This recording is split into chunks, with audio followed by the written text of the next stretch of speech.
Que a paz do nosso Senhor e Salvador Jesus Cristo seja contigo.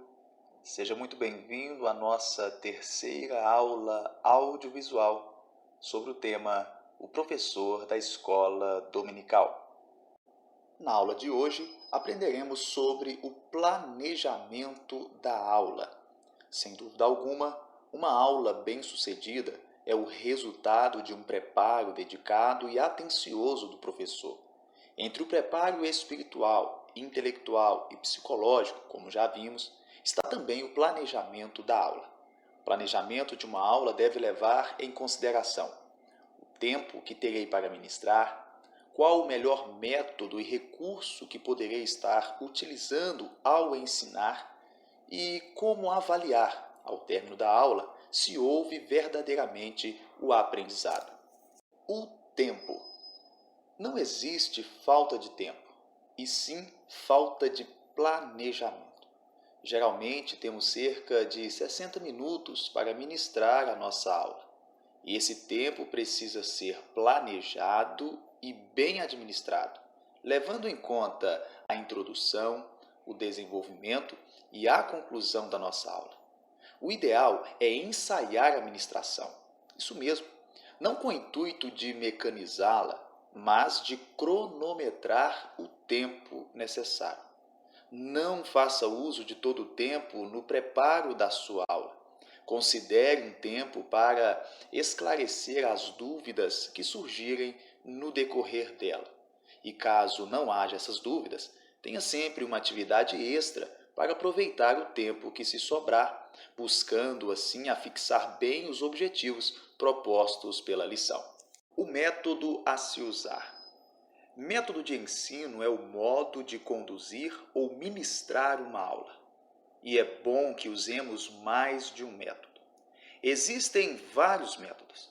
O método preleção, também chamado de expositivo, o método de perguntas e respostas, de discussão, de narração, que são o contar de histórias, o método tarefa, que é aprendendo fazendo, um excelente método para crianças. Enfim, existem vários métodos.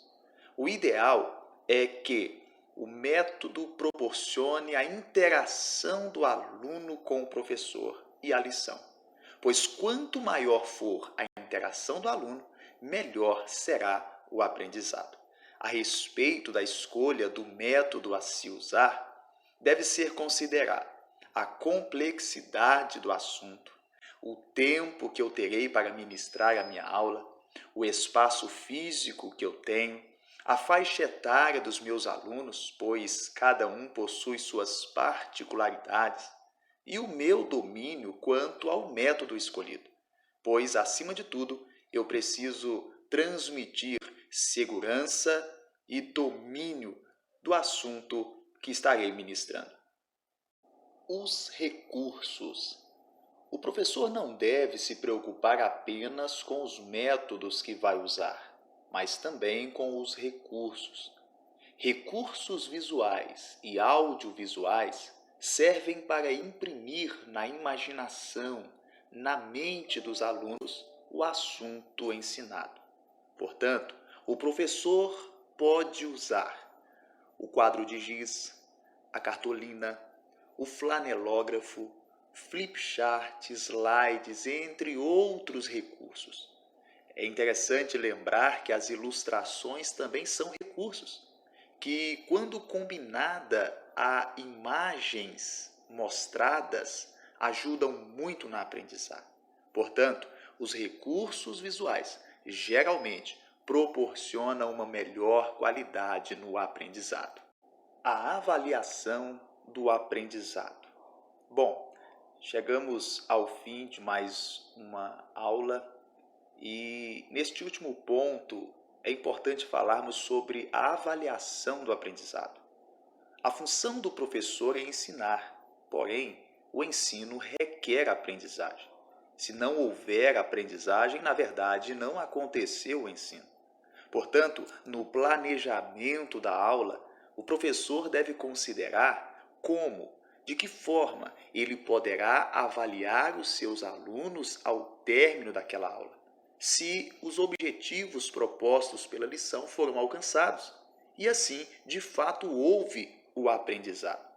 Podemos utilizar de questionários, solicitação de um resumo por escrito, trabalhos pós-escola para serem feitos em casa, entre outros meios.